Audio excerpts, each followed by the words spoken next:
Welcome to another quiet journey through forgotten history. Tonight, we travel back to the summer of 1518, when the streets of Strasbourg were filled not with music, but with footsteps. Footsteps of people who danced for days and could not stop. This is not fiction. This is a real chapter of our past, a mystery that still echoes through time.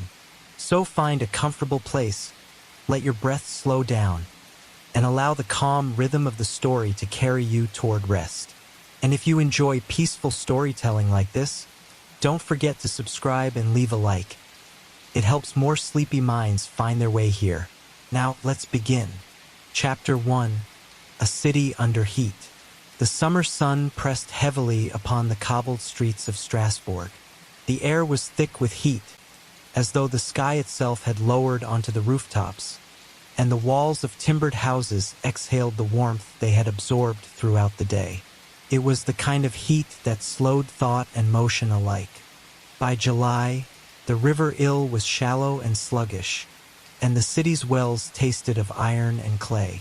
But it wasn't the heat alone that weighed on the people. Strasbourg, like much of the Holy Roman Empire, was gripped by uncertainty. The harvests were unpredictable. Famine had whispered its cold breath over the land not long before, and the fear of its return clung to every grain sold at market. The church was in tension between old structures and rising calls for reform, and superstition roamed freely among the alleys, as much a part of life as bread or prayer. On the morning of July 14th, a woman stepped out into the street near the horse market. Her name, according to the few surviving records, was Frau Trophia. She was neither noble nor especially poor. She might have been a weaver's wife or perhaps a washerwoman. No portrait of her exists, no letter in her hand. And yet, it is she who began the movement that would come to haunt history books, medical journals, and whispered legends for centuries. Without music, without expression, without any clear reason, she began to dance. Not a joyous kind of dancing, but something else entirely. Her limbs moved with purpose, but without joy. Her face was blank. Her feet lifted and turned as though guided by a music only she could hear. Neighbors paused, puzzled at first, thinking she might be mocking something, or perhaps had drunk too much mead in the early sun. But as the hours passed, and Frau Trophia kept dancing, concern grew. She did not stop when her husband pleaded, nor when passers-by tried to gently intervene, nor when her legs began to tremble. By the time the sky turned gold with evening, she was still moving.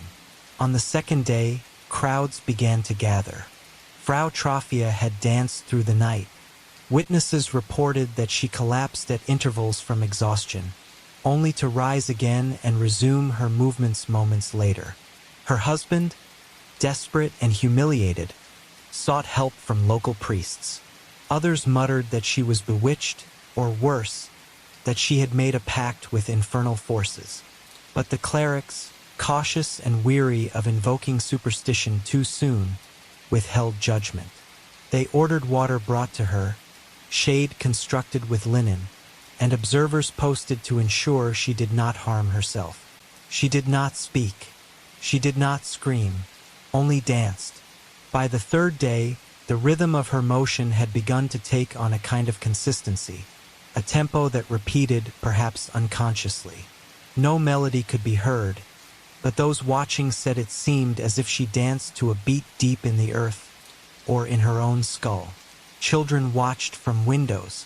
Market-goers lingered longer at stalls, heads turned in fascination. Some laughed, some prayed, and some watched in dread. Then it spread. A young man named Matthias joined her that afternoon. He had been mocking her at first, mimicking her movements with a cruel twist. But then, as the story goes, he suddenly went quiet and serious. His mock dance became real. He could not stop. By the next morning, there were 5 dancers, all strangers to one another, none with a history of madness, none with any explanation, The city took notice. Local physicians were called in. The idea of mass hysteria had no name in 1518, but the doctors did not suspect demons, at least not yet. They offered a diagnosis: hot blood. The body, they said, had been overheated by the summer, and the only way to purge it was through movement, to bleed out the heat, in a manner of speaking. Their prescription: let them dance. A stage was constructed in the city center. Musicians were hired to accompany the afflicted, not to stop them, but to guide them. In the logic of the time, rhythm might direct the chaos toward recovery.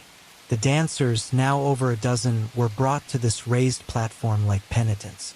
They danced day and night under the eyes of doctors and priests, noblemen and paupers alike. Food and water were offered, but only when a dancer collapsed. Some refused sustenance. Some cried as they danced. Some smiled. Some bled from the feet. At night, the city's quiet was broken only by the soft thump of bodies swaying, limbs shuffling, bones grinding in protest. Sleep was shallow if it came at all. Mothers whispered to their children not to look out the window. Dogs howled. Bells rang in confused cadence. By the end of the first week, more than 30 people were dancing. By the 10th day, the mood in Strasbourg had shifted from curiosity to fear. The city, once bustling with the ordinary rhythm of market trade and church bells, now pulsed with something darker.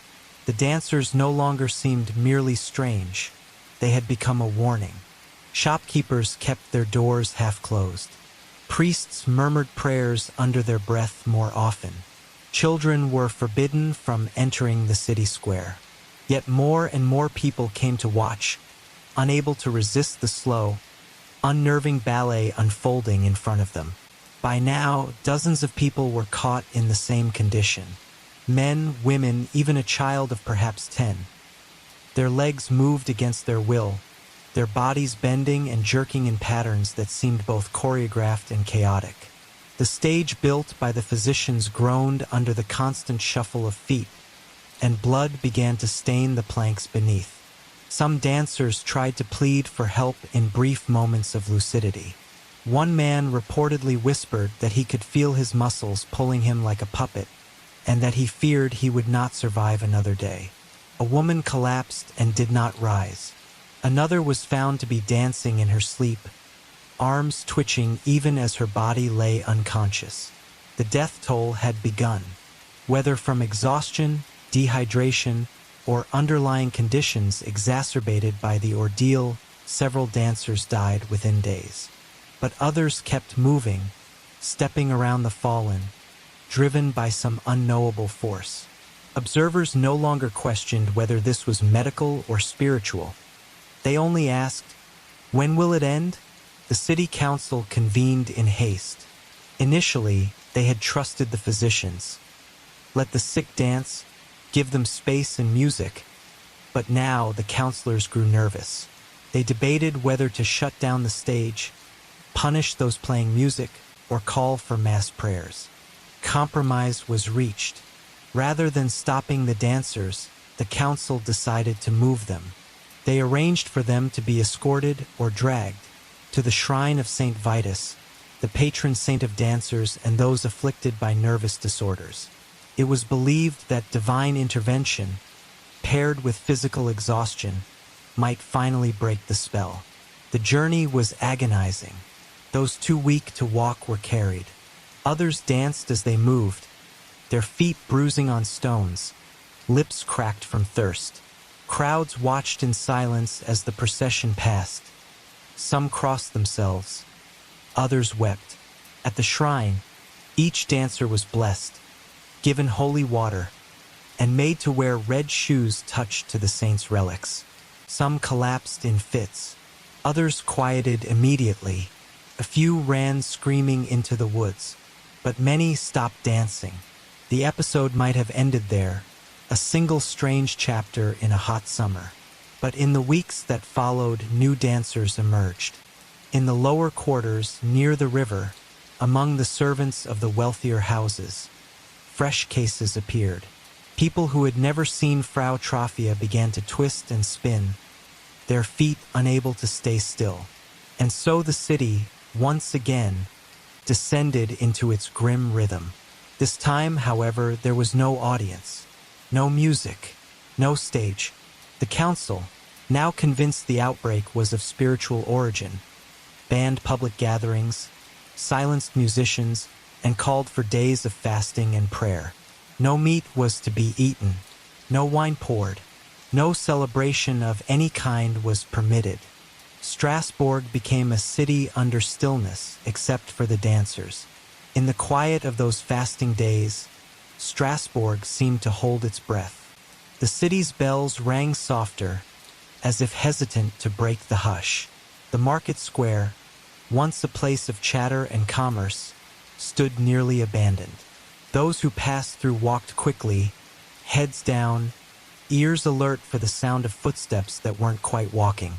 And yet, from within houses, from behind shuttered windows, the sound could sometimes still be heard.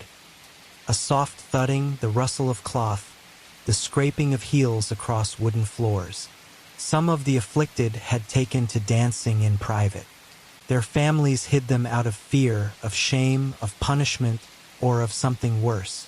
Stories began to spread of entire households cursed, whole families writhing through the night, unable to sleep.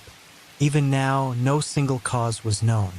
Some healers insisted it was a natural illness, a poisoning of the blood, or perhaps from ergot, a fungus that grew on damp rye and could bring visions, tremors, and madness. Others claimed it was spiritual, a judgment upon the city for its indulgence, or an invasion of demonic forces that found cracks in the soul. Still others offered a more human explanation, collective trauma, bubbling to the surface. Strasbourg had endured famine, war, plague, and religious upheaval in the years prior. Perhaps the dancing was not a disease, but a cry, physical, subconscious, unstoppable, from a people stretched too thin. Whatever the truth, by late August, the dancing began to wane. Whether it was the ban on music, the religious processions, the mass prayers, or simply exhaustion, fewer new cases were reported. Some of the original dancers vanished from records entirely. Perhaps they died or recovered or simply left the city.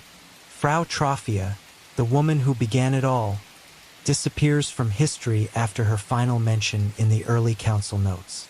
Her fate is unknown. By September, the plague had ended, but it never left. In the centuries that followed, the dancing plague of 1518 would become a strange, haunting mystery, cited in medical journals, whispered in folklore, referenced in religious texts, and debated in modern psychology. It remains one of the most perplexing mass phenomena in recorded history, a story both too real and too unbelievable. And in the stillness of certain summer nights, when the air grows thick and the streets go quiet, some say you can still feel it, that slow, silent rhythm echoing from beneath the cobblestones. A beat no one hears, but some still follow. Chapter 2: Saint Vitus' Shadow. The city of Strasbourg, though a beating heart of trade and scholarship in the early 16th century, stood at the crossroads of two worlds, one foot in superstition, the other stepping hesitantly into science. Nowhere was this tension more apparent than in the case of the dancers. As more bodies collapsed in fits of rhythmic suffering, one name began to be whispered more frequently than any physician's diagnosis: Saint Vitus. Saint Vitus, or Sanctus Vitus, as he was known to the Church, was not a new figure. He had been venerated since the 4th century, a Christian martyr said to have died during the Diocletianic persecution. The details of his life were hazy, embroidered with legend. It was said that he had survived scalding in boiling oil, that he had healed the mad and afflicted, and that he had performed miracles upon those tormented by spasms and tremors. Over the centuries, his name had become entangled with a peculiar affliction, the dancing sickness. As far back as the 14th century, Records from parts of Germany, the Netherlands, and even Italy describe outbreaks in which groups of people, sometimes dozens, sometimes hundreds, began to dance uncontrollably. They would leap, twist, cry, and collapse, their limbs moving with unnatural energy. Some sang, some screamed. Others seemed possessed by joy or terror. Always, the end was exhaustion, and sometimes death.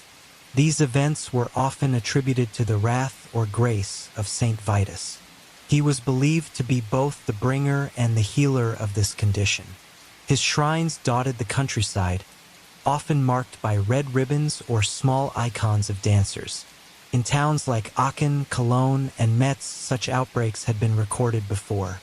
But Strasbourg's 1518 plague was the most intense, the most well-documented, and the most puzzling. To the common people, Saint Vitus was a spiritual guardian. They lit candles at his feet, carried small charms of his likeness, and sang hymns in his name. Parents of afflicted children offered food and coin to his chapels. It was believed that touching relics of the saint, or being brought to one of his sanctuaries, could break the spell of madness. And so, when the Strasbourg Council began to move dancers toward his shrine, it was more than a medical experiment. It was a return to ritual, to the mystical language of hope and fear that had bound communities together for centuries. But there was another layer to this pilgrimage. Though Saint Vitus was officially canonized, his cult often straddled the line between Christianity and older pre-Christian beliefs. In the rural regions surrounding Strasbourg, peasants still clung to customs that predated the church's full authority. There were whispered stories of forest spirits, guardian deities of harvest and plague, and ancient rites performed at crossroads under the full moon. In these traditions, disease was not just an illness, it was a spiritual imbalance, a force that could be bargained with, redirected, or appeased. Saint Vitus, in many minds, had simply taken the place of older gods. His image was often depicted not as a dignified martyr, but as a youthful boy dancing with wolves or birds, or surrounded by flames. Some representations showed him with twisted limbs, or standing on tiptoe, as if caught in the very affliction he was believed to heal. In the summer of 1518, that imagery returned with force. Folk healers from the Alsatian countryside arrived in Strasbourg to offer advice. Some recommended bloodletting at dawn. Others prescribed potions made from poppy, mugwort, or valerian. A few whispered that the dancers had looked into the eyes of something ancient, something older than plague, older than saints. They suggested binding the dancers' feet in ash or burying their shoes at a crossroads. Church officials, meanwhile, tightened their grip. Public sermons warned that the devil walked among them. Banners were hung throughout the city, calling for repentance. And yet, despite all efforts, the affliction continued to flicker across the city, sometimes disappearing for days, only to re-emerge in alleyways, in quiet chapels, or along the riverbank. One priest recorded in his diary that he had witnessed a young woman dancing before the altar, her arms raised as if in prayer, her face streaked with tears. She had collapsed moments later, whispering the name Vitus before losing consciousness. Another clergyman described a man who had danced himself into death during a silent vigil, his heart simply giving out after 36 hours of motion. The shrine to Saint Vitus, located in the nearby village of Saverne, had never seen such pilgrimage. Dozens of afflicted individuals were brought there, often tied to carts or carried by family members. Villagers, at first skeptical, grew accustomed to the groans and gasps of these strange visitors. Red shoes were placed upon the dancers, and prayers were recited in hushed tones. Some improved, others did not, but an unsettling pattern emerged. Some of those who recovered returned to the dance weeks later. They would be seen standing motionless in a street, head tilted, as if listening to a tune only they could hear. Then, slowly, their bodies would begin to sway. Feet would slide across the cobblestone. Fingers would curl and twitch. And once again, the dance would resume. Unstoppable, untiring, unrelenting. For the scholars of the day, the phenomenon defied explanation. A physician named Paracelsus, writing just a few years later, would refer to such outbreaks as chorea lasciva, a lascivious dance driven by emotional imbalance and spiritual disruption.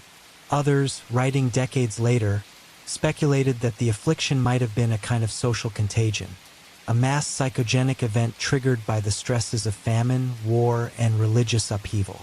But for the people of Strasbourg, these theories offered little comfort. What they knew, what they remembered, was the look in the dancers' eyes, a mixture of terror, surrender, and something else, something like devotion. As summer deepened and the plague persisted, the city's leaders turned once more to structure and control. If the saints and shrines could not halt the dance, perhaps regulation could. An edict was passed by the Strasbourg magistrates. Those afflicted must be gathered in designated spaces, away from churches, away from markets, away from the gaze of the pious and the vulnerable. Tents were erected on the edges of the city, beneath the slopes of the Vosges Mountains. The afflicted were herded there, watched over by appointed guards. Their food was brought to them, their water rationed. Musicians were banned. Priests were stationed nearby to observe and pray. But the dance continued. Inside the tents, dozens swayed and stumbled through the dust. The heat was unbearable. Flies gathered. The air was filled with the scent of sweat, blood, and old linen. Some tried to sleep, only to wake with limbs moving on their own. Others stared straight ahead, eyes glazed, bodies trembling. A few begged to be restrained. A few begged not to be left alone. At night, fires flickered outside the canvas walls. From nearby farms, distant shapes could be seen under moonlight, shapes that twisted and moved like puppets on invisible strings. The rhythm was irregular, unnatural, and yet unmistakably human. Word of the phenomenon continued to spread. Travelers and scholars arrived from across the region, eager to witness it. Some came to mock, some came to study, others came to pray. It became, in its own dreadful way, a kind of attraction. One chronicler, writing from Basel, described it this way: "The afflicted move as if the earth itself commands their limbs, not in joy nor grief, but some strange urgency I cannot name. And I wonder, is it the body that dances, or the soul itself?" Meanwhile, healers grew frustrated. They could not explain why the symptoms were inconsistent, why one man danced for days without injury, while another perished within hours. They could not explain why some recovered only to relapse, or why a few, very few, began to speak in tongues, whispering names and phrases no one could trace. It was then that a new theory emerged. Some among the clergy began to suggest that the plague had less to do with vitus and more to do with judgment. They referenced the story of the Israelites and the golden calf, a people who, in their fear and hunger, turned to idolatry. Might Strasbourg, a city torn between Catholic tradition and the rising tides of Protestantism, be caught in a similar sin? Had the dance become not a symptom, but a punishment? Public rituals were organized in response. Long lines of penitent worshippers marched through the streets barefoot, flogging their own backs in silence. Crosses were raised. Psalms were chanted at dawn and dusk. A statue of Saint Vitus was carried through the city, draped in white cloth, flanked by choirs of boys singing in Latin.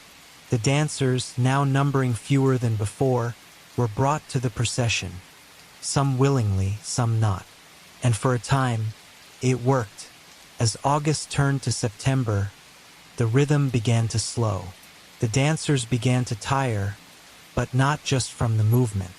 Something had shifted. The city, once paralyzed by fascination and fear, was beginning to look away. In total, estimates range between 50 and 400 victims. At least 15 were said to have died from stroke, exhaustion, or heart failure. Some names appear in church registries. Others vanish entirely, and yet the legacy of 1518 remained. The fields outside Strasbourg would never feel the same. Children born years later were told not to walk barefoot there, lest the dance return. A stone cross was erected quietly on the city's southern edge, marked only with the initials VS, Vitus Sanctus, and a faint carving of a foot midstep. What began with a single woman's silent, swaying motion had become one of the most mysterious epidemics in recorded history. And somewhere in the soil beneath Strasbourg, perhaps that rhythm, unheard, unseen, still lingers. Chapter 3.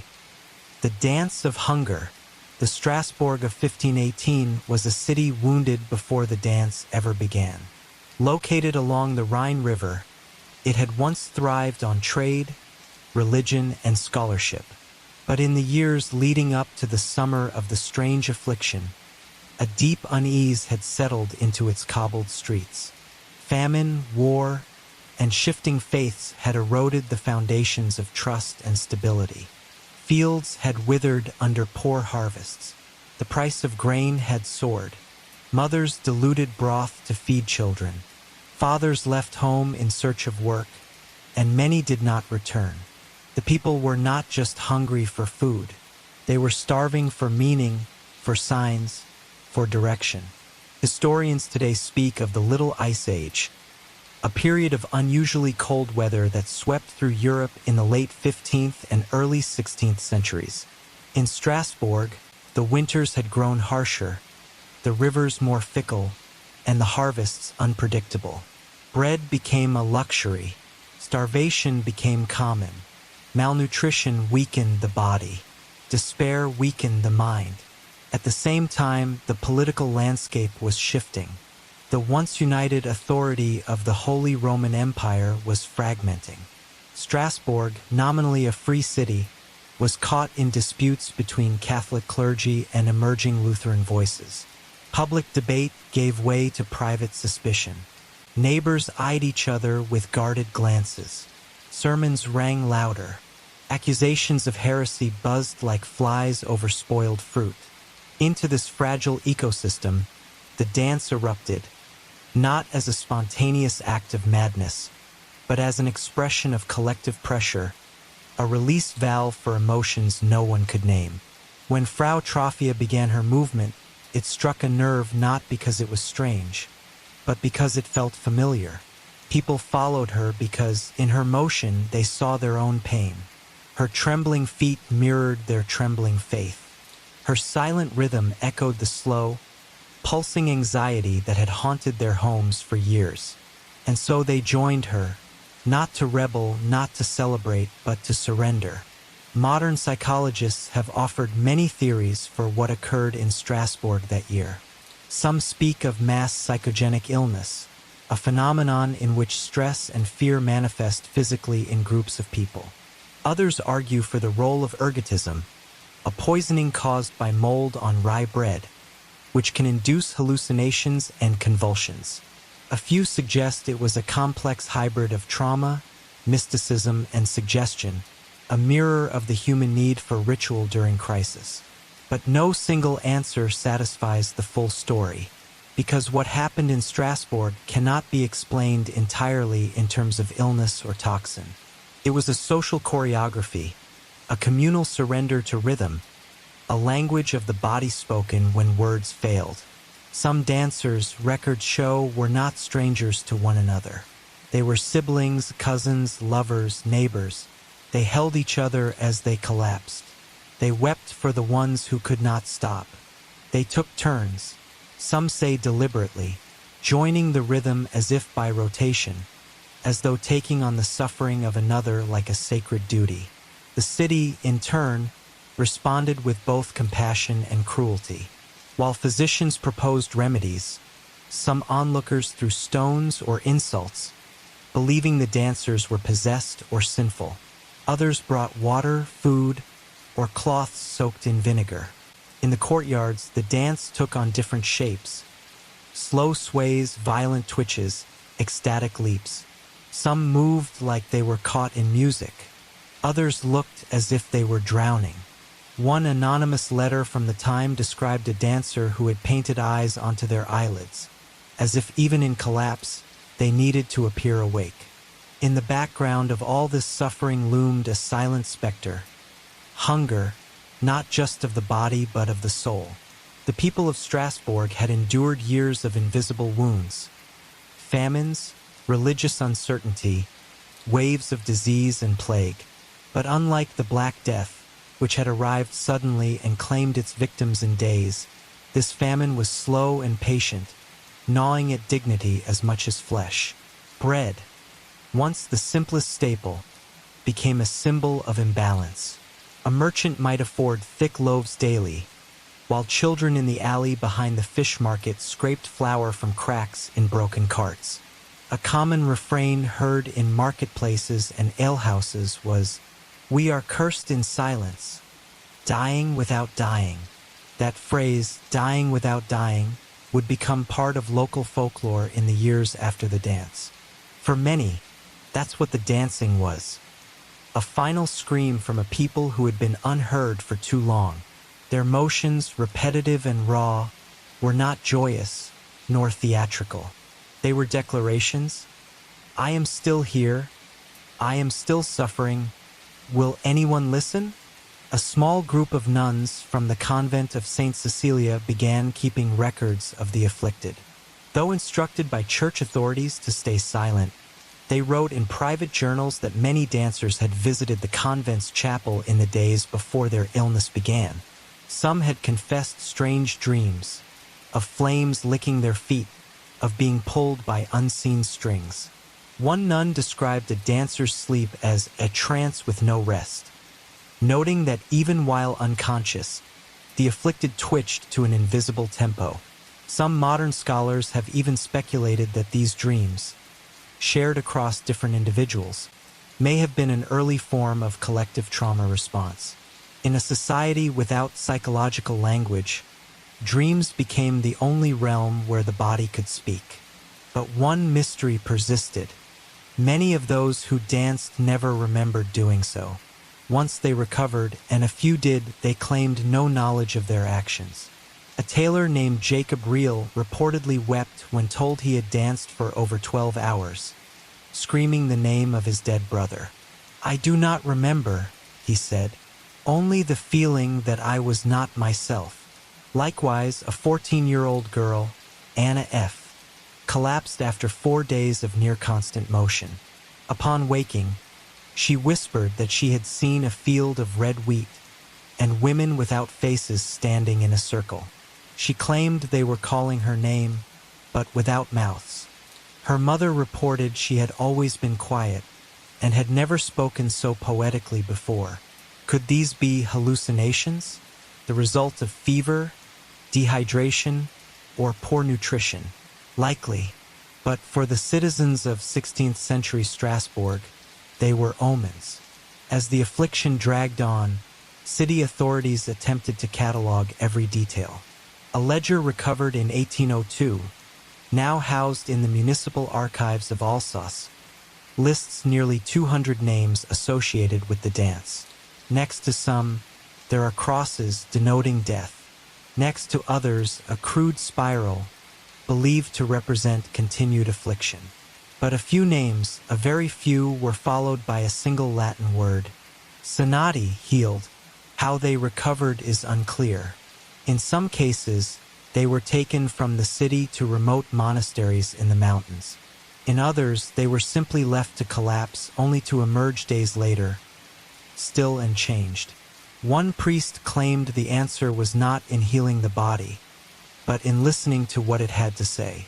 By the time autumn's chill settled over Strasbourg, the city had changed. The harvest came late and was meager. Bread remained scarce. The price of salt tripled. But the dance, the strange, swaying epidemic, began to subside. not abruptly, but like a candle slowly burning out. Each day, a few fewer dancers. Each evening, a bit more silence in the courtyards and alleyways. The tent camps on the city's outskirts were gradually emptied. Some were dismantled. Others were left standing, slowly sinking into mud and moss, a quiet reminder. The last recorded dancer, according to a monk named Brother Ulrich, was a young woman who had once worked as a baker's apprentice. She collapsed in the cathedral square in late October. Her name is lost, but Ulrich wrote that before she fell, she whispered, "It is finished." In the years that followed, explanations would come and go, scientific, spiritual, superstitious. Some would say it was a form of hysteria. Others that it was divine punishment or mass hypnosis. Theories of ergot poisoning, the same mold said to spark visions in later centuries, gained traction. Still others believed the dance was a form of rebellion, a silent protest from the poor, whose voices had gone unheard for too long. But for those who lived through it, the answers mattered less than the memory. Dancing became taboo in Strasbourg for nearly a generation. Festivals were muted. Drum circles were banned. Even weddings were said to be conducted without music, for fear that rhythm might awaken something beneath the skin. A few surviving dancers became hermits. Others married and raised children who would later ask, "Is it true that you moved without rest?" And the answer was always the same, "Yes, and I hope you never must." In taverns and near hearths, stories of the plague passed down like ghost tales. They always began the same way. It started with one woman, and none of us knew why. In time, the world moved on. Wars came and went. Faith fractured and reformed. Plague returned in other shapes. But the summer of 1518 would remain, tucked into the annals of Europe's strangest occurrences. A testament to what happens when the weight of the world becomes too great for silence, and the only thing left is movement. And so ends the third chapter of our quiet journey through the past. If you'd like, I can begin chapter 4, Echoes in the Veins, where we explore the longer-term psychological and cultural effects, not just in Strasbourg, but in how Europe remembered the dancing plagues for centuries. Chapter 4, Echoes in the Veins. Long after the final dancer had collapsed, and long after the city of Strasbourg returned to the quiet rhythm of winter markets and prayer bells, the memory of the dance did not fade. Like a phantom limb, it lingered in the collective consciousness, not as a horror, but as a wound no one could quite name. The people did not speak of it openly, not in churches, not in town squares, but in the silent places, among candle makers, fishwives, apprentices sweeping snow off steps. It persisted. It was in the way they paused when hearing distant drums, in how they avoided the stone fountain near the tanner's quarter where the dance had swelled most violently. A child once placed her ear to the ground and whispered, "It's still moving under the city." Her mother said nothing, only pulled her away and crossed herself twice. The dance became a presence, invisible yet sensed. And as the years passed, it found form in other ways. In the decade following the 1518 affliction, Strasbourg saw a rise in what local physicians quietly termed nervous ailments. Men in their prime began complaining of fatigue and sleeplessness. Women reported feelings of dread, heaviness in the limbs, and involuntary trembling. These were not fatal conditions, they were survivable but pervasive. A guildmaster wrote in his ledger, "We are alive and we work, but the spirit drags like a torn sail." Some clergy viewed these afflictions as the devil's echo. Others saw them as the lingering residue of sin, not just personal but communal. One priest urged the city to tear down every site where the dance had touched. Another called for perpetual masses in the affected streets. Neither was heeded. The city needed to forget, but also remember just enough to protect itself. This tension between remembrance and repression bled into art.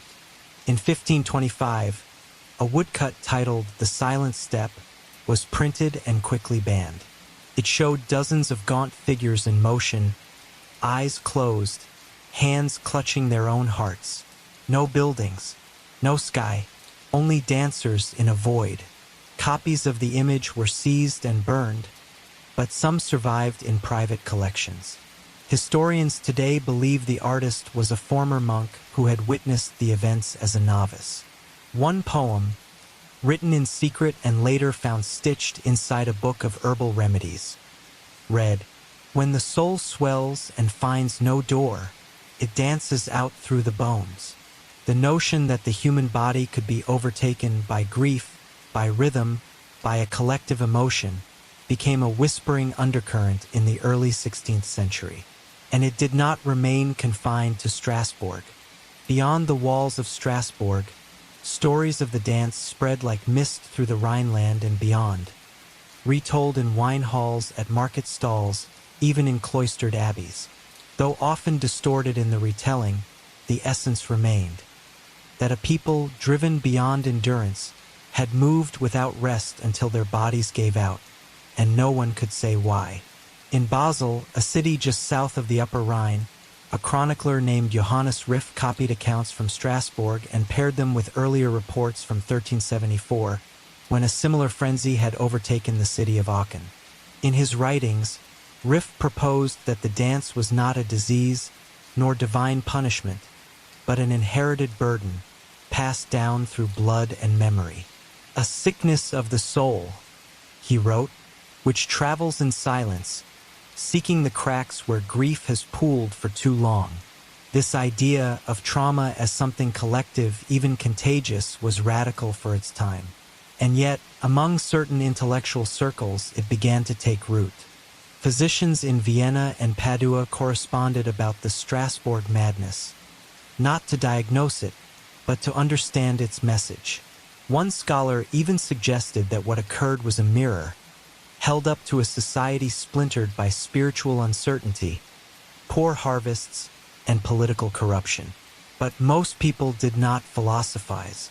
They sang songs.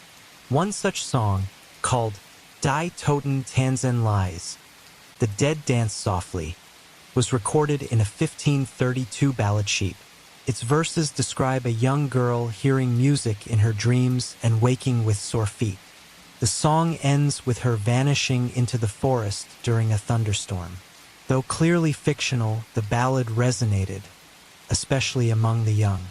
It was often sung in hushed tones during winter, not as entertainment but as warning.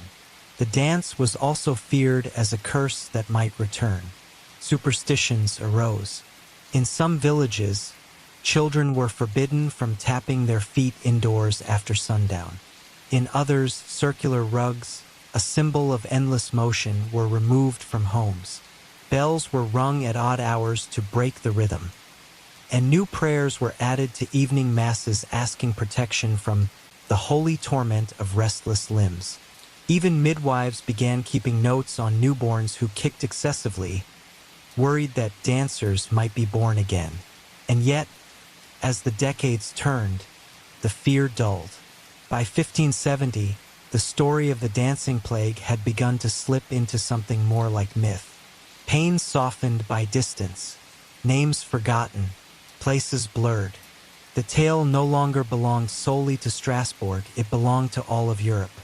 And in this new form, it became a symbol not of madness, but of what happens when the world's weight grows unbearable and the soul finds no voice, only motion. By the turn of the 17th century, the Strasbourg dancing plague of 1518 had become something half-remembered, half-reimagined. In towns across Alsace and the Rhineland, people still spoke of it, but now it was folded into bedtime tales, painted into frescoes, and carved into the corners of wooden hymnals.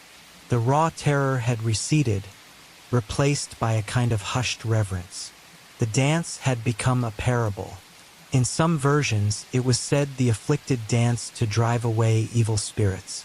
In others, they had glimpsed heaven and could not bear to return. And in some retellings, the dance was a secret ritual, a summoning of forgotten gods who demanded motion instead of prayer. But even amid the superstition and distortion, the core truth remained. People had danced, and no one could stop them. This fact continued to disturb those who craved order. The Church, in particular, wrestled with the implications. If prayer had failed, if saints had turned their faces, what then?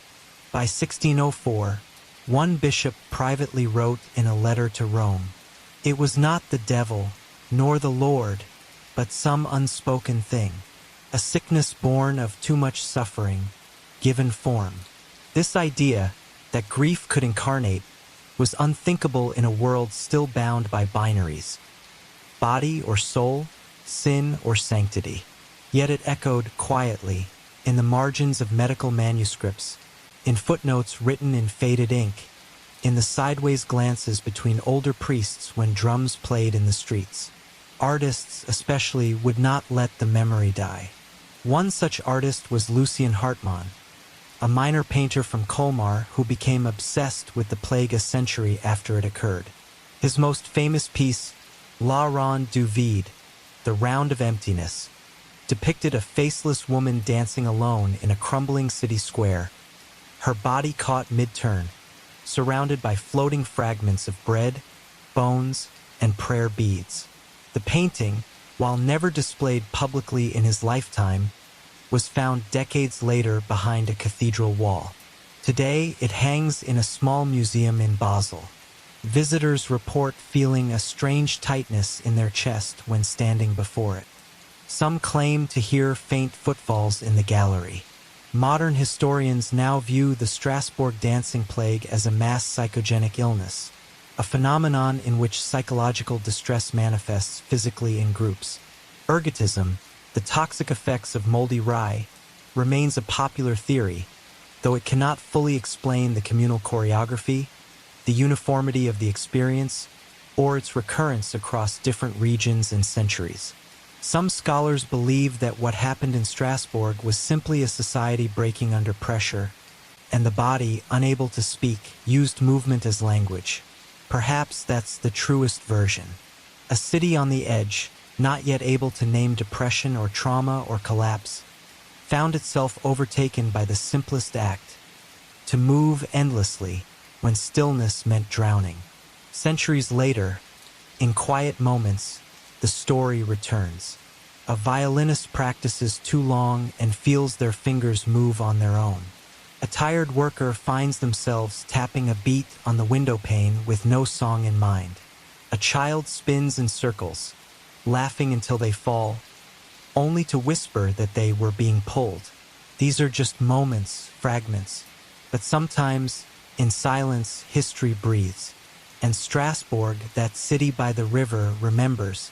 Even now, Strasbourg, years after the dance faded, bore its scars in subtle ways, not in ruins or monuments, but in the invisible architecture of caution, new customs, unspoken rules, and an almost ancestral flinch at rhythm.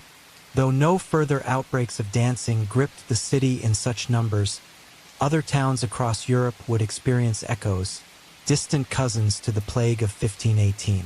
In small villages near the Meuse and Moselle rivers, there were reports of strange processions. People who wandered into fields, swaying and muttering, seemingly entranced.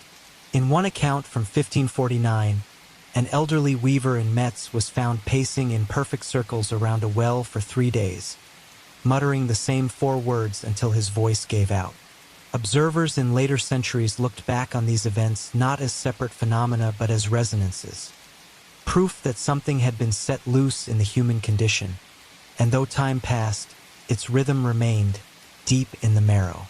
Physicians of the late Renaissance, no longer bound as tightly by spiritual dogma, began exploring the physiology of movement and emotion.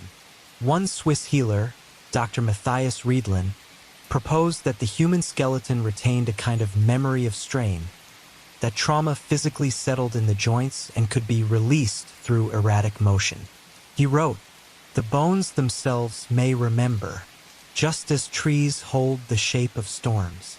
Though his theories never gained widespread traction, his writings were preserved in monastic libraries, rediscovered centuries later by early psychologists intrigued by the interplay of body and mind. And so the notion of movement as a cry, as release, not possession, began to take root in select circles. But among the common folk, the dance continued to haunt through different means. It crept into superstitions passed between generations. In the Black Forest, mothers whispered to their children not to stomp too hard on frost-covered ground, or the cold dancer would follow them home. In Lorraine, traveling musicians were forbidden from playing in fields after sunset. And in Alsace, especially around Strasbourg, local elders began marking certain anniversaries with silence, not for reverence, but fear that too much noise might stir old ghosts. Stories circulated of fields that sang when walked upon, of cellar doors that vibrated without touch, of wind chimes that struck no wind. And in one eerie case from 1611, a widow in Celestat claimed her late husband returned each night in dream, not to speak, but to dance slowly at the foot of the bed, arms outstretched, face calm until dawn. Was this collective memory? Was it imagination? Or was it, as some quietly believed, something deeper? The rhythm was never truly gone, simply changed shape. As Europe moved through the 17th century, much changed. Cities expanded, printing presses churned out books, and wars reshaped borders. But even as new knowledge bloomed, the memory of movement without control lingered in the shadows of public consciousness. Artists, more than physicians or priests, seemed most drawn to the echoes of 1518. In a dusty corner of Nuremberg's city archives, one can still find a woodcut dated 1662.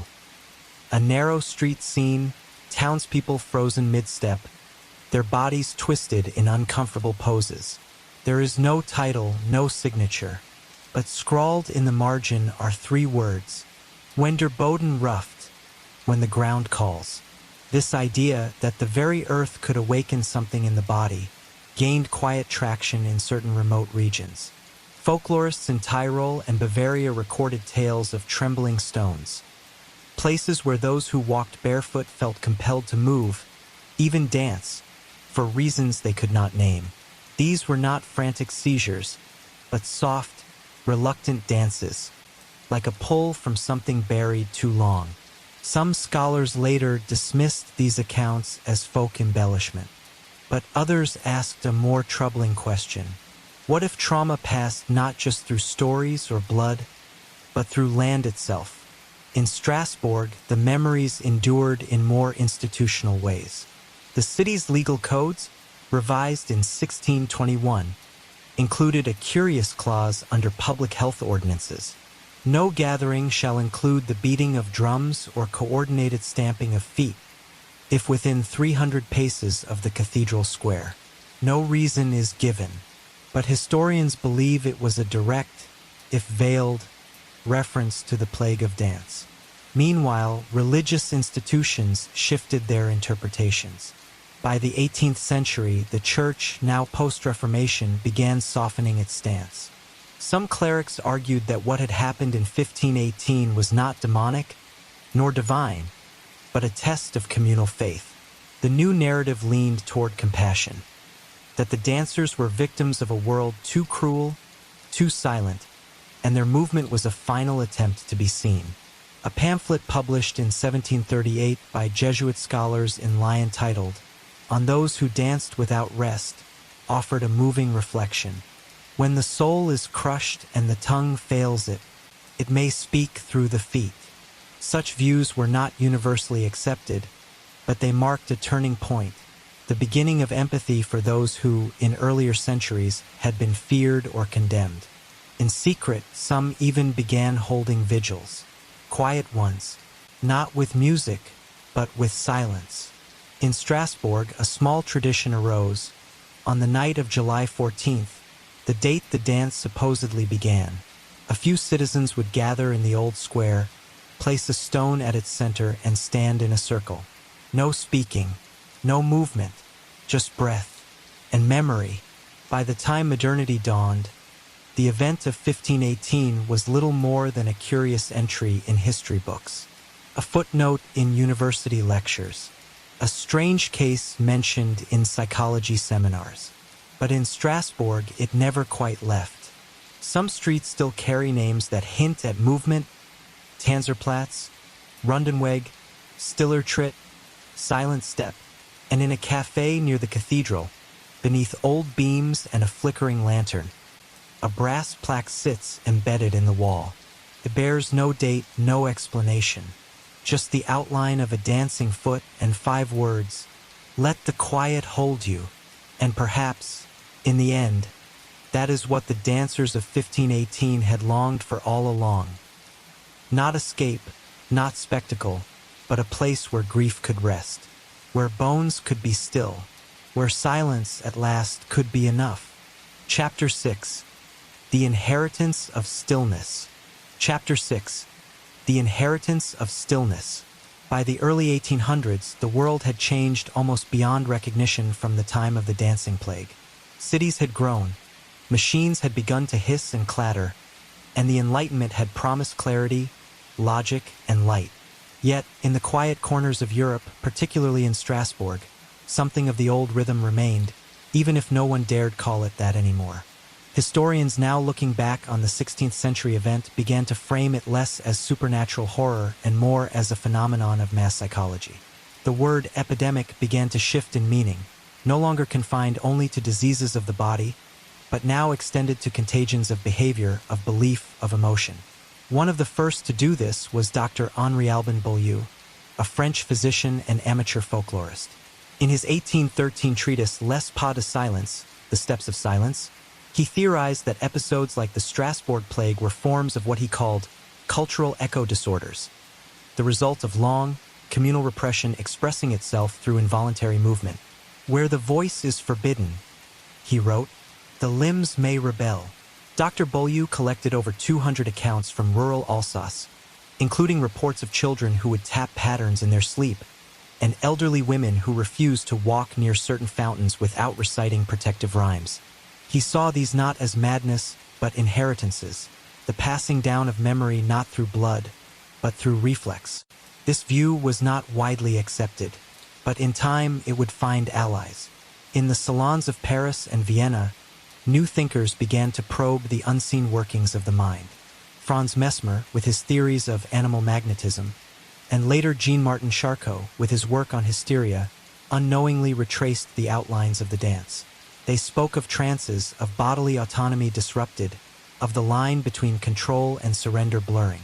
Some even used the term the Strasbourg condition when describing certain cases of catatonia or fugue, though this was more poetic than medical.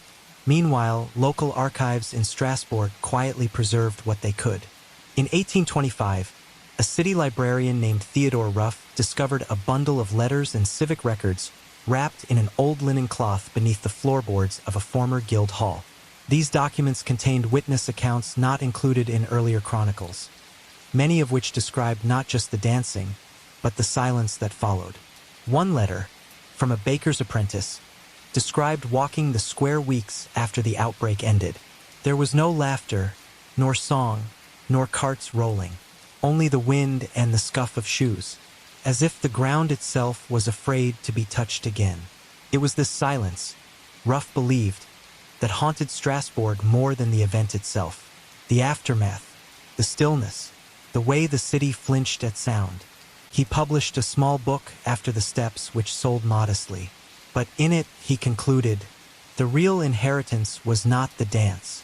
It was the fear of dancing again. The notion that something could pass silently from generation to generation, not a disease but a memory embedded in culture, became more palatable by the late 19th century. Anthropologists began to speak of ancestral trauma, and poets invoked the dance as metaphor for grief, madness, even modern alienation. But nowhere was the resonance stronger than in Strasbourg itself.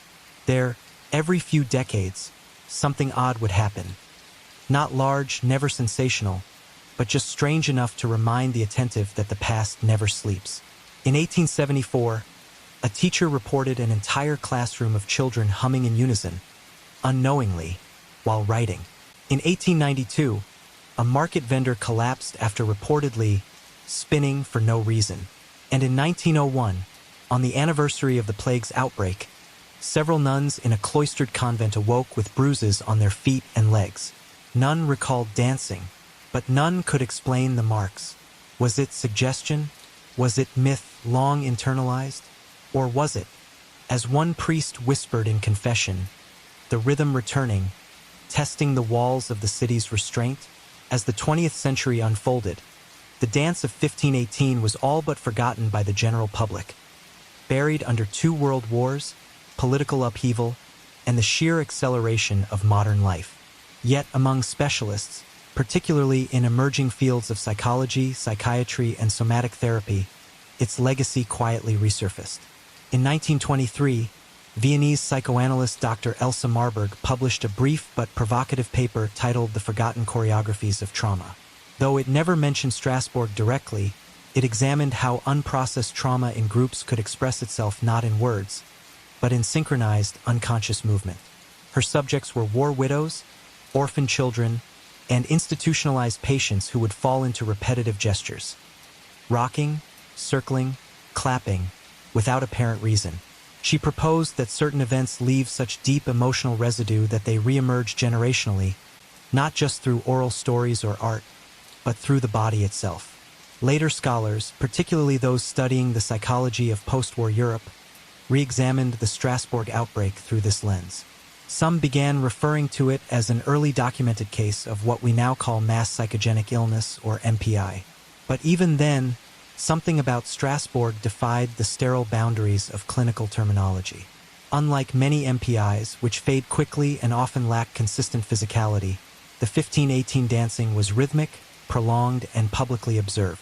It wasn't merely hysteria, it was organized chaos, as if a collective subconscious had choreographed an uprising against silence.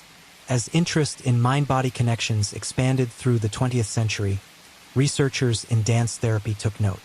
Marion Chase, one of the pioneers of dance movement therapy in the United States, briefly referenced historical cases of ritualistic group movement in her 1947 lectures, pointing to Strasbourg as a mystery worth reinterpreting. By the 1970s, experimental therapists across Europe and North America began asking, could what happened in Strasbourg be seen not only as a breakdown, but also, in its strangest way, as a form of healing? This line of thinking gained traction in the early 1980s when Dutch therapist Anja de Vries, after visiting Strasbourg, published a memoir titled The Echoed Step. In it, she described walking barefoot across the original square at dusk, feeling an impossible pressure in the air, and then, without conscious intent, moving in rhythm. Slowly, reverently, she wrote, "It was not haunting, it was not fear, it was memory, not mine, but remembered through me." Though her account was dismissed by academics as emotional fiction, it inspired a new wave of somatic practitioners who saw in Strasbourg's story a warning, yes, but also a map, a glimpse of what happens when the body becomes the last vessel for a voice society has denied. In the early 2000s, the city of Strasbourg quietly approved a public art installation in the square where the dance had once occurred. Created by sculptor Luca Benedetti, it consisted of 20 steel plates embedded in the stone, each engraved with a different pair of bare feet, posed mid-step. There were no names, no plaque, just the shapes and the open space between them. Every year on July 14th, a few citizens gather there. Some place candles, others sit silently, and a handful, often strangers, remove their shoes and step into the shapes, standing still, closing their eyes. They do not dance. They listen, they breathe, and they remember not just the event, but what it meant, what it still means, that beneath the rational surface of our world, beneath cities and language and logic, something old still pulses. A rhythm not of joy or celebration, but of deep, ancestral sorrow, and perhaps, strange as it sounds, of hope. Hope that, if we ever lose the words again, our feet might still remember how to speak. Chapter 7. The Forbidden Pulse. In the centuries that followed the Strasbourg plague, Europe began to define itself through control of land, of knowledge, and most intimately of the body. From Puritan England to absolutist France, from the Inquisition to industrial order, the human form was gradually disciplined into silence. Spontaneous movement became suspect, stillness became moral, and rhythm, especially when communal, became dangerous. The echoes of the dancing plague, though seldom named, lingered in this transformation. In the decades after 1518, civic authorities across Europe quietly banned or limited public gatherings that involved music and movement, not only because of fear of riots or unrest, but because something primal, even threatening, seemed to emerge when bodies moved together without choreography or cause. In Protestant regions, dancing became associated with sin, temptation, and possession. In Catholic strongholds, it was tolerated only under tight ritual conditions, festivals, feast days, or tightly regulated balls. Outside those boundaries, the freedom of bodily expression was seen as a form of resistance or worse, madness. By the 1700s, accounts emerged of invisible orchestras, a term used by French and Italian physicians to describe cases where individuals claimed to hear music no one else could, often followed by compulsive movement. These were dismissed as hallucinations or female ailments, a medical euphemism that masked discomfort with women's autonomy over their own rhythms. But behind these cases lay a hidden truth. The body remembers, and when repressed, it finds ways to speak, through tremors, through dreams, through art. Anthropologists in the 19th century, exploring folk survivals in remote villages, uncovered odd remnants of ancient trance practices. In the Pyrenees, Corsica, and deep within the Carpathians, they found rituals that had no clear religious ties, where small groups would move in slow, deliberate circles to no discernible music, eyes half closed, voices silent. In one Catalan village, a researcher recorded a festival where, every 7 years, a group of women gathered in an abandoned olive grove. They danced barefoot in unison, holding herbs rather than partners, until sunrise. When asked why, they replied only, "To keep the bones warm." Though their exact meanings were unclear, the researcher noted their emotional clarity, the sense that these movements, passed down mother to daughter, held something older than memory. Not all such echoes were gentle. In 1910, a Paris asylum admitted 5 women from different regions of France, each with no prior mental illness, each accused of disturbing the peace through compulsive nocturnal dancing. Records show they had never met. Yet during observation, they exhibited near-identical behaviors, rocking from heel to toe, humming untraceable melodies, and repeating fragments of prayers in a rhythm resembling chant. Doctors diagnosed them with hysteria communale, communal hysteria, and subjected them to early electroshock therapy. But one physician, Dr. Antoine Lassalle, refused to categorize the women as mad. He published an anonymous account in a radical journal, writing, "If madness it is, then it is madness taught, not born. They dance because something in them was never allowed to speak." His views were discredited, and he was dismissed within the year. But his papers survived, and would later influence trauma theorists who saw in these women a continuity, not of illness, but of suppressed ritual. By the mid-20th century, especially in post-war Europe, the interest in ancient movement practices experienced a quiet revival. In Germany, Austria, and France, underground circles emerged, blending somatic therapy, spiritualism, and folklore into what became known as resonance rites, nonverbal ceremonies rooted in breath, pressure, and tempo. Many cited Strasbourg's events, directly or not, as inspiration. They did not attempt to recreate the plague. They attempted to understand the silence after it. As the 20th century gave way to the digital age, the human body began to disappear. not physically, but in the social imagination. Screens replaced gatherings. Notifications replaced footsteps. And movement, once the language of collective expression, became privatized, digitized, surveilled.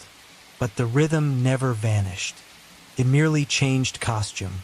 In nightclubs across Berlin, in trance festivals deep in Scandinavian forests, in the side streets of Marseille where young men pounded rhythms on trash bins and danced under sodium lights, something ancient pulsed again. Unregulated, unsupervised, unscripted.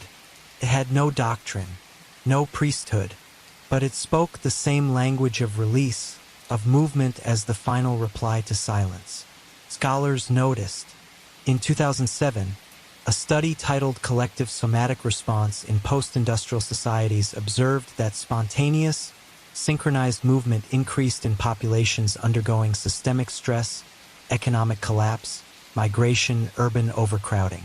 Participants reported feelings of relief, return, or connection after such experiences, even if they did not label them consciously as therapeutic. One of the researchers, Dr. Carla Emmerich, concluded that human beings carry not only memory, but tempo, and when life becomes too fragmented, they seek reunification through shared rhythm. Her lectures often ended with this phrase: "We do not move because we are free. We move because we are remembering how to be." Back in Strasbourg, the city quietly began to re-acknowledge its history.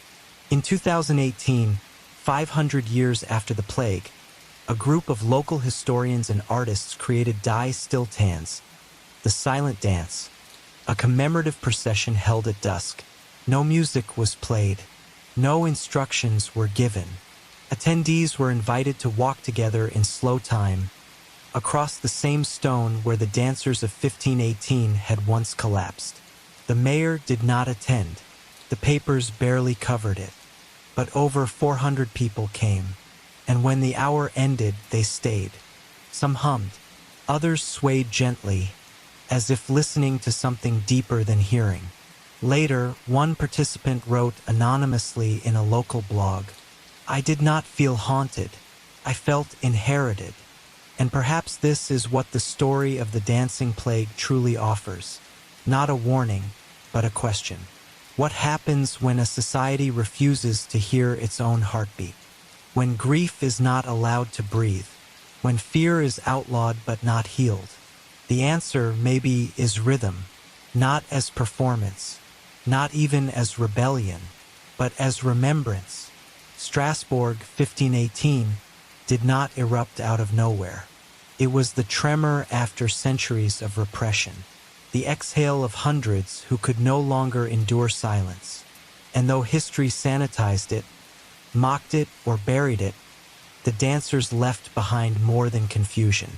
They left a template, a strange, beautiful, terrifying one, not of how to die, but of how to live when all language fails. Chapter 8: Echoes in Modern Medicine. By the early 21st century, the story of the dancing plague of 1518 had become a footnote in obscure history textbooks and occasional online articles. It was often dismissed with clinical terminology: mass psychogenic illness, social contagion, or even ergot poisoning, the latter suggesting that tainted rye bread, laced with hallucinogenic fungus, had triggered weeks of uncontrolled movement. But among a quiet minority of researchers, particularly those working at the intersection of neuroscience, trauma therapy, and somatics, Strasbourg was not a curiosity. It was a case study, a clue. In 2011, at a trauma and embodiment conference in Zurich, neurologist Dr. Raphael Koenig presented a talk titled "Somatic Imprints of Collective Fear: The Strasbourg Anomaly." He opened with a photograph: the cobblestones of Strasbourg's old square at dawn, empty, washed in pale gold. Beneath it, he wrote, "When language failed, they danced." Dr. Koenig argued that the dancing plague should not be dismissed as hysteria, nor reduced to fungal infection. Instead, it should be seen as a collective nervous system collapse, a population trapped in chronic stress without agency, in a moment of socio-political and religious pressure, reacting not individually but communally through motion. He compared this to modern patients with PTSD who exhibited tremors, stuttering movements, or repetitive gestures as the body's attempt to discharge stored trauma. But in Strasbourg's case, the discharge became communal, untethered, and tragically misread. Koenig posed a question few had considered. What if the dancers weren't trying to die? What if they were trying desperately to regulate? Following his talk, several trauma specialists began reevaluating historical reports of mass behaviors not as pathologies, but as somatic expressions of deep unrest. A 2014 paper by somatic psychotherapist Alina Gregorov traced similar movement outbreaks across history. A circle of Sufi women in 17th century Anatolia who spun without rest for days.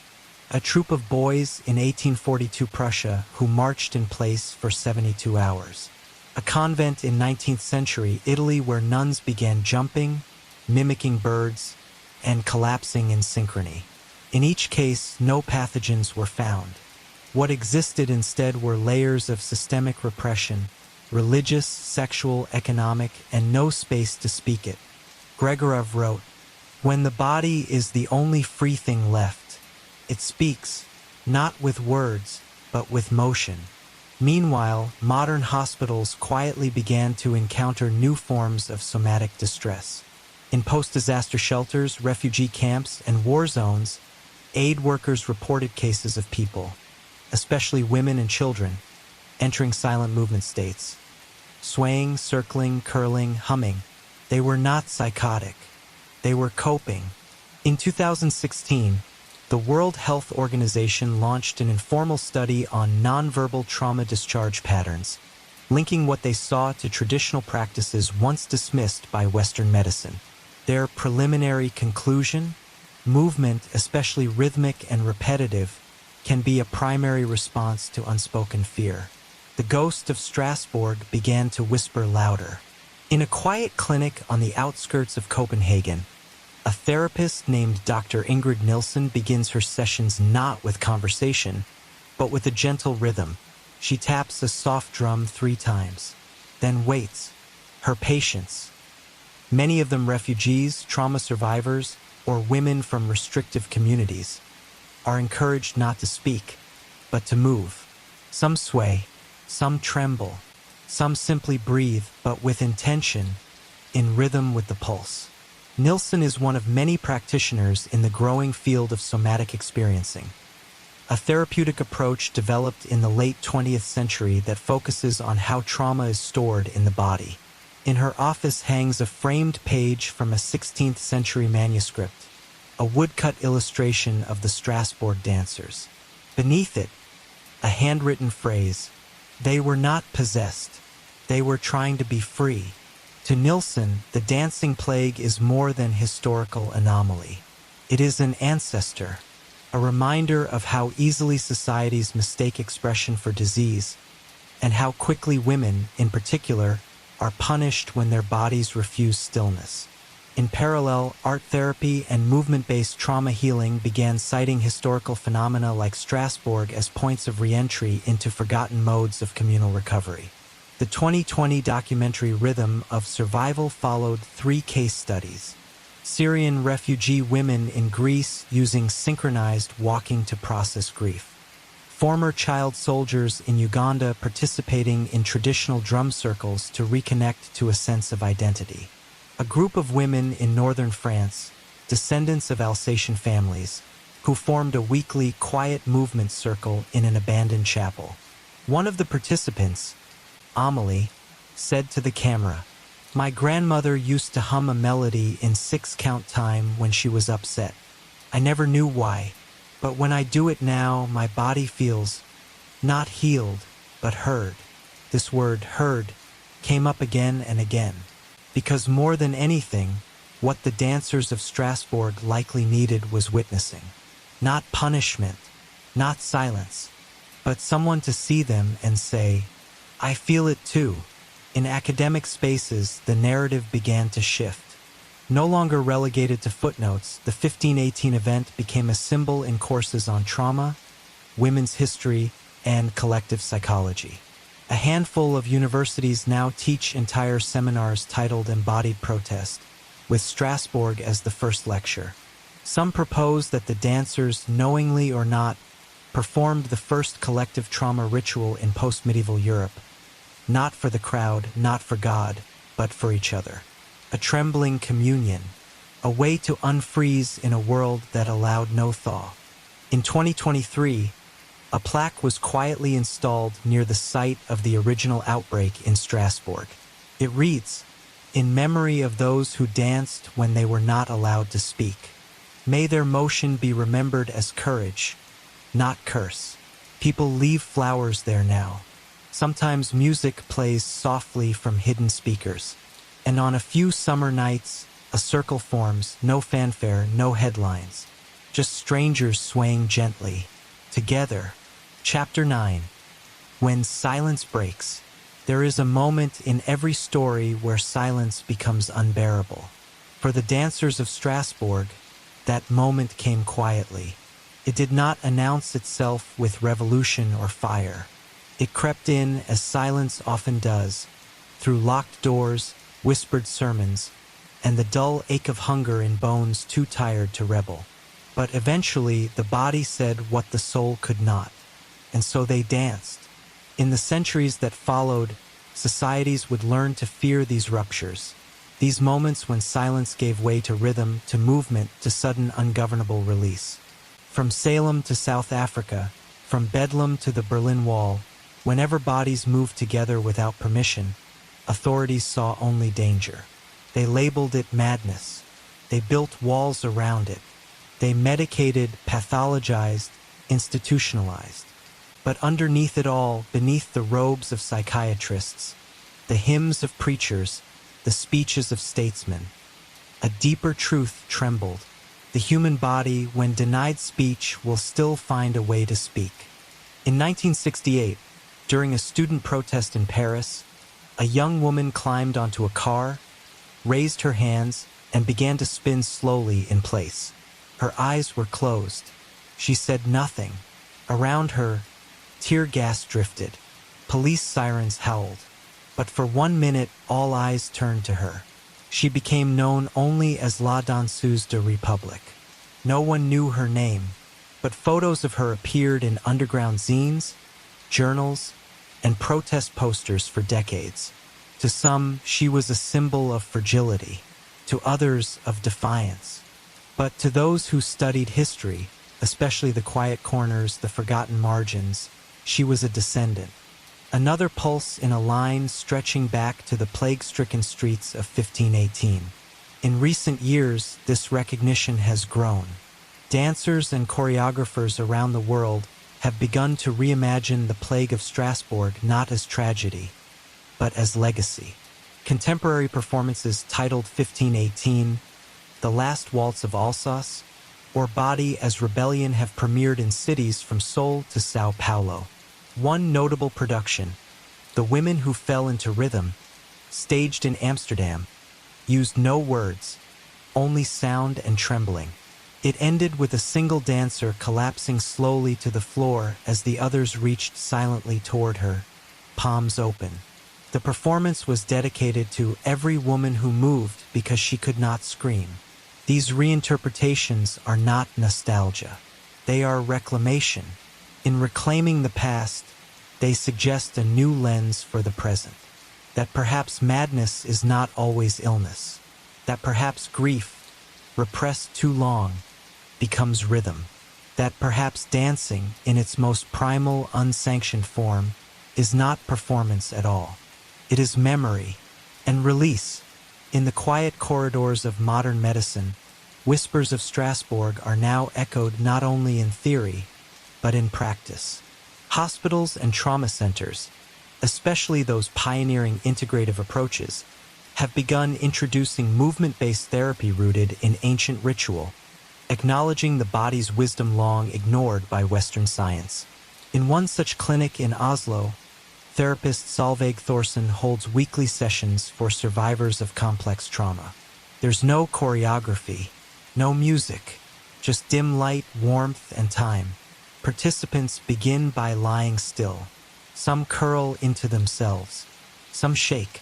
Some, after minutes or hours, begin to move. Solveig doesn't direct them. She simply holds the space, watching the slow unfurling of arms, the trembling of legs, the moment when breath deepens and the nervous system begins to thaw. And sometimes, when words are finally spoken, they sound like this: "I didn't know I was holding that." It feels like my body is remembering something older than me. It's not pain, it's relief. These quiet recoveries often mirror the forgotten expressions of past centuries. Where a dance in 1518 was met with fear, control, and exorcism, today's bodywork seeks to understand, not silence. And in this shift from suppression to witnessing, there is healing. Not a cure, not erasure, but space. A space where motion is not madness, and trembling is not shame. A space where silence breaks not into screams, but into rhythm. Meanwhile, artists, scholars, and survivors continue to reframe the dancing plague as a lens through which to explore collective memory, ancestral trauma, and the politics of expression. In an essay titled "The Body Remembers the Fire," philosopher Léon Rousseau writes, "The Strasbourg dancers were not seeking death. They were trying to live in a world that gave them no permission to feel." This line has since been quoted in thousands of forums, conferences, and community circles. It's printed on shirts, etched into murals, and sung in minor key by street performers across Europe. In its resonance, we see proof. The silence is no longer complete. In 2024, a UNESCO proposal was introduced to recognize the dancing plague of 1518 as part of the intangible cultural heritage of humanity. Not for its morbidity, but for its reflection of what happens when emotion, belief, and body converge in times of extreme repression. The proposal reads, "Though no building remains, though no monument stands, the rhythm of Strasbourg still beats in those who move when silence is too heavy." And so, as this story nears its end, one thing becomes clear. The dancers were not lost to history.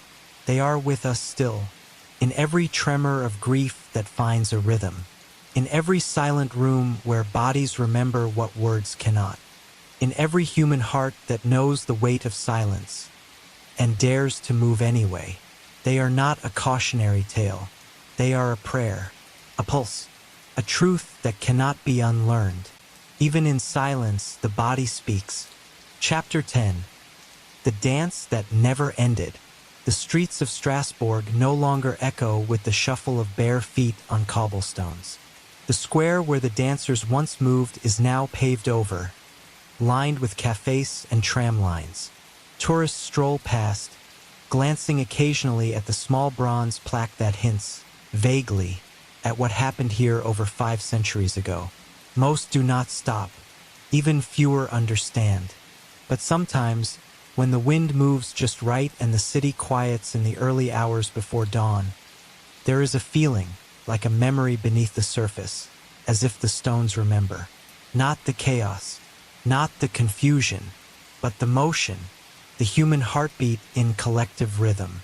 In a small attic above Rue de Juifs, a local archivist named Elise spends her evenings piecing together fragments, letters, parish records, physician's notes, and town council minutes. She is not a historian by trade, but by obsession. Her grandmother used to tell her stories of the women who danced the pain away. And Elise, now in her 60s, has spent the last decade trying to separate myth from memory. What she's learned, she often says, isn't what happened, but why it still matters. They didn't dance because they were cursed, she wrote once in her journal. They danced because they were alive in a time that denied them living. She believes the plague of 1518 was not an anomaly, but a mirror, a moment when the body, denied voice by religion, gender, poverty, and fear, rose up not to speak, but to move, to affirm its existence. In her notes, Elise keeps a list of modern events she believes share a lineage with Strasbourg. Silent marches in Chile, where mothers of the disappeared walk with portraits pressed to their chests. The whirling dervishes of Konya, whose circular dance seeks to dissolve the ego and reach divine silence. The trembling movements of trauma patients in somatic therapy rooms. Even flash mobs in public squares, spontaneous and strange, choreographed not by logic but by longing. To her, they are all one dance, interrupted, reshaped, renamed, but never ended. In a recent public lecture, she closed with a quote that silenced the room. Perhaps the question is not why they danced, but why we stopped. In the end, the story of the Strasbourg dancers is not just about one summer or one city. It is about what happens when the human spirit presses too long against the walls of silence, when fear becomes rhythm, when grief becomes motion, when bodies, tired, ignored, overworked, rise, not to protest or perform, but to release.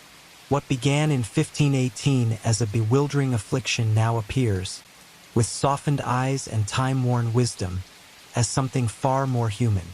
It was a vocabulary born of desperation, prayer with no words, a scream given form through feet and sweat and rhythm. Not madness, not punishment, not hysteria, but memory, embodied, expressed. Today, in the quiet corners of our own lives, we still feel it. When a song comes on that makes us cry without knowing why. When our bodies sway during moments of deep sorrow. When a child, too young for language, begins to spin in circles simply because it feels right. These are echoes of that same ancient impulse, to move when stillness becomes unbearable. In that way, the dancers of Strasbourg are not just historical figures. They are our kin, our ancestors of the unspeakable. They remind us that silence, however heavy, is never truly empty. It waits, and eventually it finds rhythm. So let this story end not with fear, but with reverence. For the women and men who danced until they fell. For the streets that bore their feet. For the physicians who could not understand. And for those today who still feel the pull to move when grief becomes too great. May we not forget them.